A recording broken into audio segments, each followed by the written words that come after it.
మన నోట్లో ఇది తెలుసుకోవాలి. ఇదే చాలా ఇంపార్టెంట్. అబ్రహాంతో చెప్పిన నీవే ఆశీర్వాదం,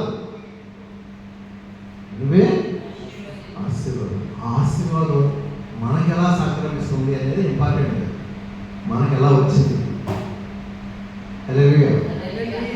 గలతీ పత్రిక 3వ అధ్యాయము 28-29 చదవండి.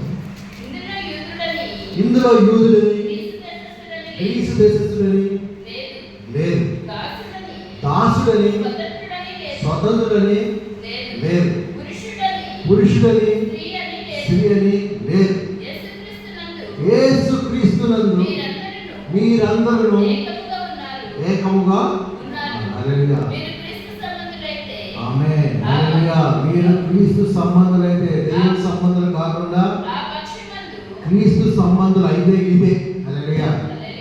మనం క్రీస్తు సంబంధులు అయితే ఆ పక్షమందు అబ్రహాము యొక్క సంతానమై వాగ్దానం ప్రకారం వారసులై ఉన్నాము. ఆమేన్. ఈ వాక్యం ఈ మాట. హల్లెలూయా. ఇప్పుడు ఆశీర్వాదం ఎవరు? హల్లెలూయా. అబ్రహాముతో చెప్తున్నాడు, దేవుడు నిన్ను నేను ఆశీర్వదించాను, నిన్ను గొప్ప జనముగా చేస్తాను, నువ్వే ఆశీర్వాదం. హల్లెలూయా.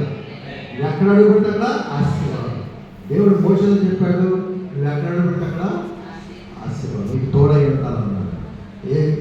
యెహోషువతో చెప్పాడు, మోషేకి తోడై ఉన్నట్టు నీకు ఇక్కడ తోడై ఉంటాను, నువ్వు ఎక్కడ ఉంటే అక్కడ ఆ భూమి నీకు ఇస్తానన్నాడు. ఆశీర్వాదం. హల్లెలూయా. ఇప్పుడు మీరు ఈ సుప్రీంపేటలో ఉన్నారు, ఇది మీదే. హల్లెలూయా. దేవుడు ఆశీర్వదించాడు. హల్లెలూయా. సో ఈ ఆశీర్వాదం ఎవరి దగ్గర ఉంది? క్రీస్తు యేసునందు ఉన్నది. హల్లెలూయా. ఎవరి దగ్గర ఉంది? క్రీస్తు యేసునందు. హల్లెలూయా. ఒకసారి చదవండి అమ్మా, 29 చదవండి ఒకసారి.